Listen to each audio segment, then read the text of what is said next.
By the turn of the decade, the North Shore, with Pipeline at its epicenter, was the focal point of a powerful new cultural movement within the sport.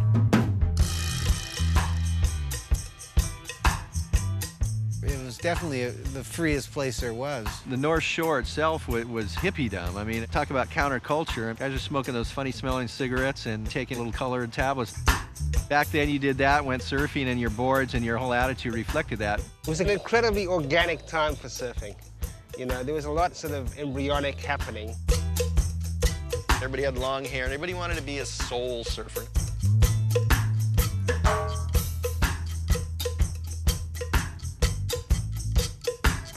Nobody thought about the future. Surfing was still considered such an outlaw kind of sport, you know? I mean, mothers didn't want their kids to grow up to be surfers. Nobody was getting paid. Back then, you surfed for fun. You might have got a few free boards or a few free gear or what have you, but there was no such thing as a pro surfer.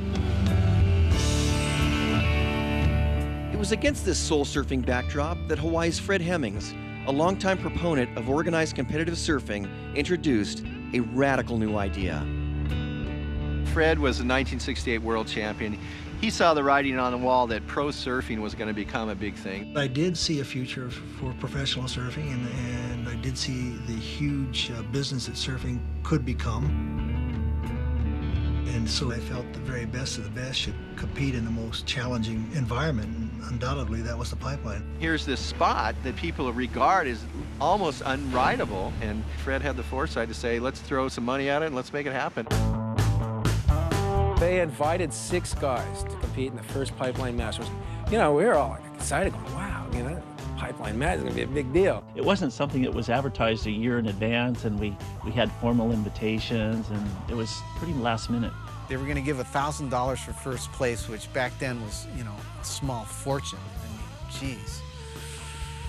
You could have lasted all year on $1,000. To assure top conditions, Hemmings had given himself a 1-week waiting period. But by the morning of the 7th day, Pipeline had failed to deliver. The day that they wound up running the Pipe.Masters was like a really bad day.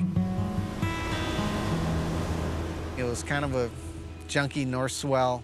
The wind was a little bit side shore, too, that morning, I remember. I walked down to the park in the morning, and I was standing there looking at it, and Gerry Lopez pulled up.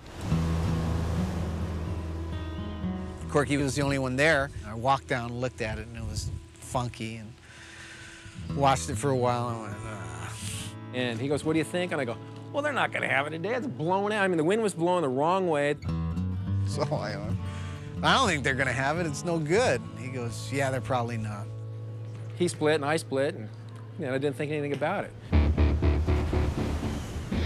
About an hour later, I was watching a Laker game on TV, and somebody's banging on the door going, hey, they're calling you, they're going to have the Pipe.Masters. And I go, what do you mean they're going to have the Pipe.Masters? This is horrible out there. So I walk back down there, and Freddie's going, yeah, we have to have it. The storm's coming in. It's not going to get any better. It's the best we're going to get. So I'm calling it on. The innocence of it was great because Fred came down with a card table, a bullhorn. There's probably maybe 15 people on the beach that, you know, happen to be wandering by. With his card table in place, Hemmings assembled the very first field of Pipe.Masters competitors, with one very conspicuous exception. There was miscommunication. Gerry thought it had been called off, and it was on. So they're calling all over the place trying to find Gerry Lopez. Evidently, Gerry Lopez was told by someone that the event was not on and he didn't show up. And so Freddie goes, well, what are we going to do? We only have 5 guys. We need a 6th guy. Well, there was a guy out surfing, a kid from Laguna Beach named Mike Armstrong. You know, he was out there, and he was doing really good. I go, why don't you get Army? You know, he's good. Invite him. Basically calls the guy in and goes, do you want to surf in the Pipe.Masters? And Army goes, yeah.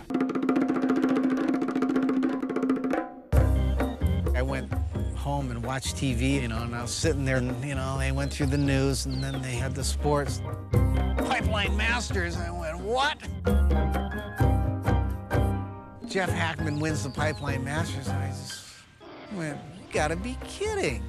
Obviously, I was proud to win the event, you know, but it probably lacked a little bit of credibility because Gerry wasn't in the event, you know. Gerry was Mr. Pipeline. It was his spot. Years later, this story developed that I had tricked Gerry Lopez into leaving the beach and missing the Pipe.Masters.